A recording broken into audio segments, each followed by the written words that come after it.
বাবা যেখানে রক্তের বন্যা বইল, যারা গীতায় ভাগবত জ্ঞানী, গীতার প্রথম শ্লোক বাবা ধর্মক্ষেত্র কুরুক্ষেত্র সমাবেত যুদ্ধ মানবে খণ্ডাবশ্যই কিংকুরুবতে এই সব।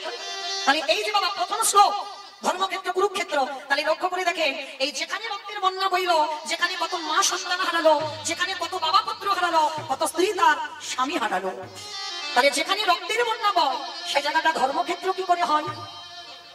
ধরুন আপনাদের এই নাটনা, এই যে হরিমঞ্চে এইখানে যদি বাবা খুনোখুনি মারামারি কাটাকাটি হয়, এই জায়গাটাকে কেউ বলবে ধন্যাতি ধন্য জায়গা? এখানে নতুন করে একটা নাম হবে শ্মশান। কেন? এখানে কত মানুষ প্রাণ হারিয়েছে।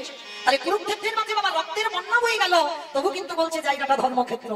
কেন না? কথিত ছিল এখানে যারা যারা প্রাণ হারাবে, শুধু মানুষ নয়, পশু পাখি কীট পতঙ্গ মানব দানব খেচড়ি খেচড়ি গাছপালা, যারা যারা প্রাণ হারাবে কাউকে আর নরকে যেতে হবে না, সবাইকে যেতে হবে দেবলোকে।